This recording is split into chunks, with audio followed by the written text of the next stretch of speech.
What's up mga kababayan, News That Matters here. Dito sa video natin ngayon ay ating panoorin o pakinggan itong mga nagbabagang balita. Payang-paya ngayon itong mga congressman natin mga kababayan sapagkat itong matapang na reporter na si Miss Corina Sanchez binutatan ang mga nasa lower house na mahilig sa mga sports car at luxury items. Grabe. Tama nga naman mga kababayan, sila ay public servant ng taong bayan pero ang mahirap binabalandaran nila ang yaman na meron sila. At ang malala pa nga dun, galing pa sa mga kurakot ang mga ito. Pero bago ang lahat, huwag niyo po sana kalimutang mag-like at subscribe para updated ka sa mga uploads ko araw-araw. Dagdag pang balita mga kababayan, na itong si B. General De Leon, hinamon itong si Congressman Ace Barbers na makipagdebate dito kay Miss Joey. Dahil kitang-kita sa isang dokumento ang korupsyon na kanyang ginagawa. Kung kaya naman hindi ko na patatagalin pa, ito na ang buong video. Bigyan natin ng reaction itong post ni Joey De Bebre. Sabi niya, mainit ulo ni Tita Corina sa luxury cars sa Congress. Kaya bang ipatawag sa TRICOM? Okay, so I don't know kung kailan itong statement ni Corina Sanchez kasama na si Pinky Webb. Pinag-uusapan nila mga luxury cars. Ang ganda ng dating. Okay, pakinggan natin sila. Kaya na ako sa luma kong kotse as long as it's well maintained. Yeah. Hindi kasi ako conscious sa cars, but I'm sure that Ferrari is something else. At pag binigyan ako ng ganyan libre, hindi ko syempre tatanggihan. Kala ko sabi mo, syempre hindi ko tatanggapin. Ay, hindi ko tatanggihan. Tapos ipibenta ko. Ayun, and then donate it to charity. Ay, Wow, very wow. good. Pero marami kasi din talaga mahilig sa luxury cars. Yes. No harm, di ba? And there's no problem more with and that. more of them in Congress. Congress. Yes, go to the parking Yari. lot of Congress. That's what they said. Itago naman. Ha? Itago naman. Aba, kung sa marangal naman na paraan niya nabili, bakit itatago? Pero nasa, di ba, you should live a modest life pag ikay isang public official.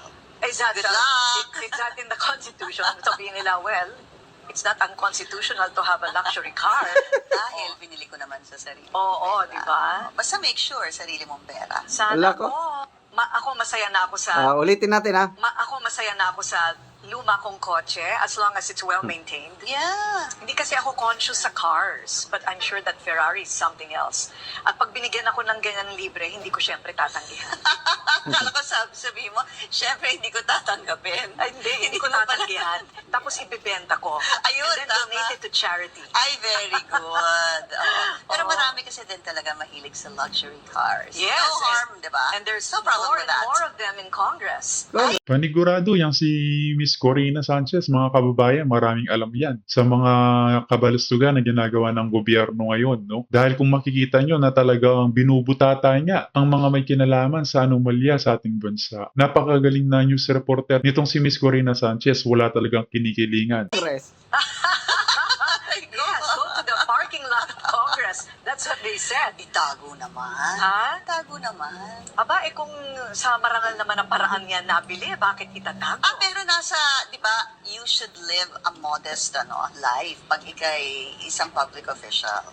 Exactly. Correct. It's not in the Constitution. Sabihin nila, well, it's not unconstitutional to have a luxury car. Dahil binili ko naman sa sarili. Oo, di ba? Basta make sure sarili mong pera. Make Sana sure. po. Ako masaya na ako sa... Ang galing ng pagkabitaw. It's not unconstitutional to have a luxury car. Sabi naman, wala namang nakasulat sa konstitusyon na bawal. Kaya lang, make sure na galing sa iyong sariling pera ang pinambili mo ng luxury car. Okay? So, mainit nga. Marami daw nakaparking sa Congress. So, ginugol ko, sino yung mga kongresista na napapabalita na may mga luxury cars. Nako, hindi ko na lang babanggitin yung mga pangalan. Ayoko na, basta naging issue yan. Luxury cars, ano pa yan? Mga branded bags, mga branded na relo, na millions of pesos. Relo pa lang yan ha. Mga branded na bags, millions din, ano pa, sapatos. Grabe, so, ano ba yan? Modest life ba yan? Yung magkaroon ka ng millions, bag pa lang, sapatos pa lang, damit pa lang, relo. Then of course, luxury cars, talagang mahal. Okay? Mm. Hindi talaga masama magkaroon ng luxury car o mamahalin basta galing sa iyong sariling sikap, huwag lang sa pera ng taong bayan. Okay.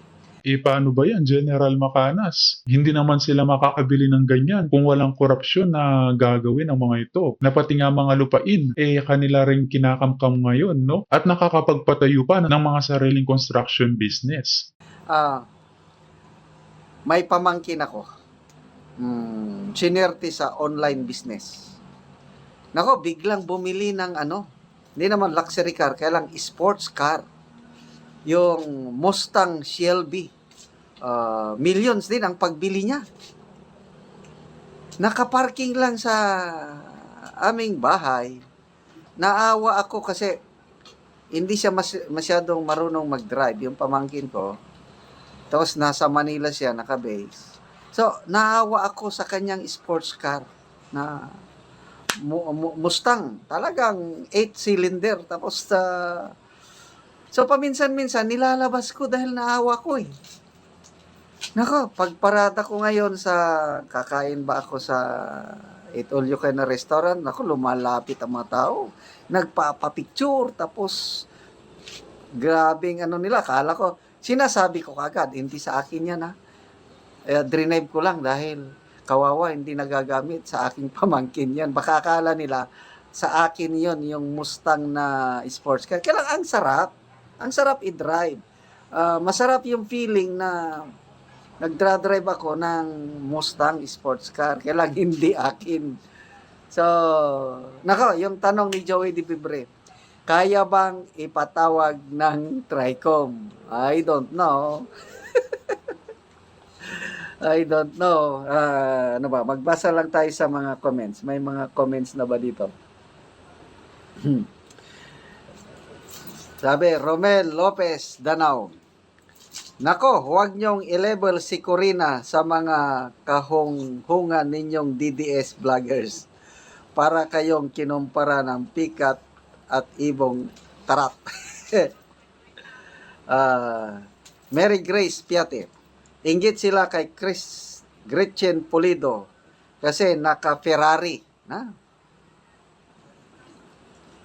Binubuli nila kasi yan si JF dati sa TV Patrol.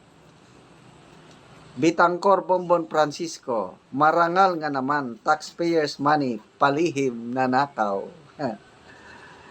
Nete, sabi niya, sana may video sa parking area, bilangan natin lahat ng luxury cars na nandun. How much kaya ang total? Emma Rojas, mga legal na magnanakaw.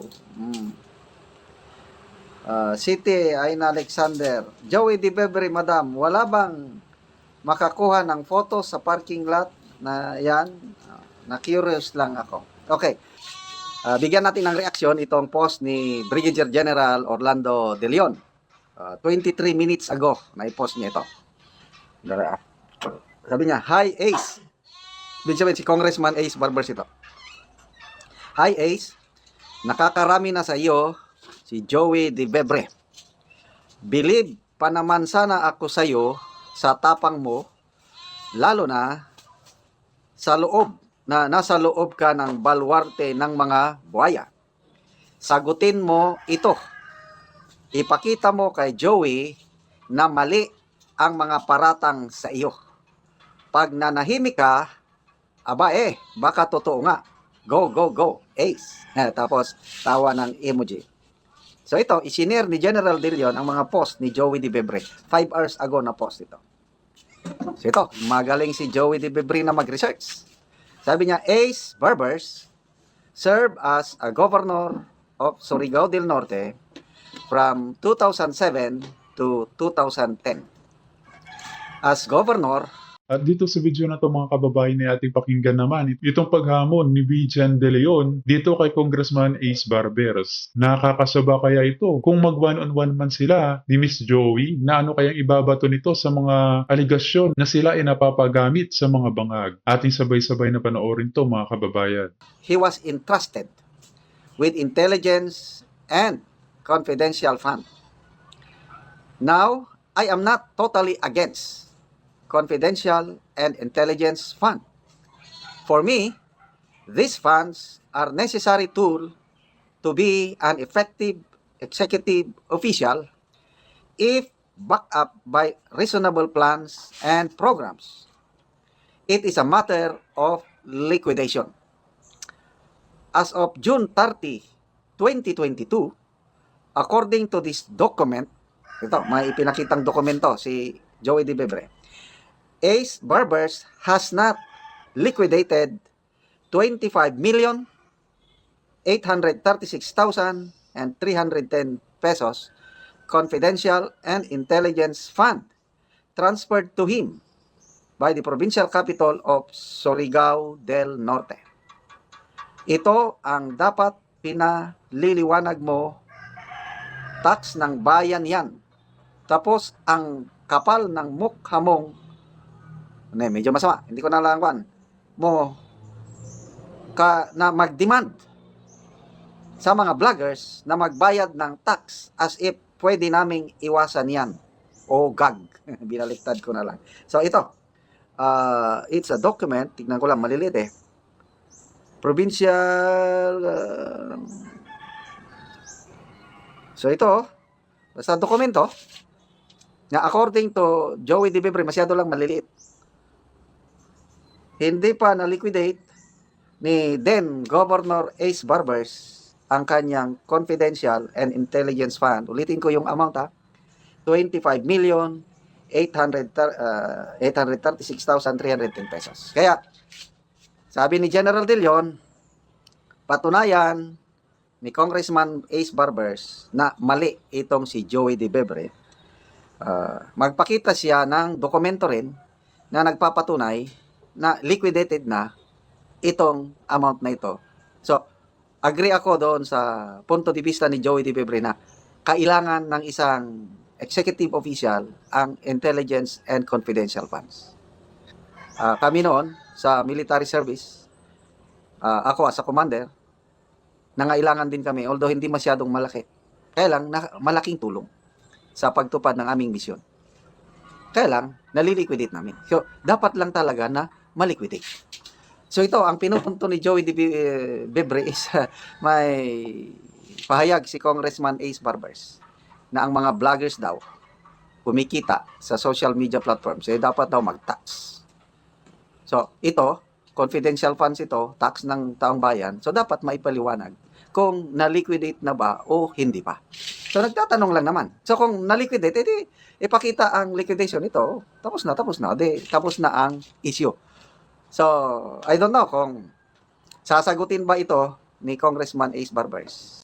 At yun na nga nung mga kababayan, narinig natin itong mga nagbabagang balita sa oras na ito. As always mga kababayan, kita na lang ulit tayo sa ating next vlog. Huwag niyo po sana kalimutang mag-like at subscribe para updated ka sa mga uploads ko araw-araw. Maraming po salamat mga kababayan. Ingat and God bless.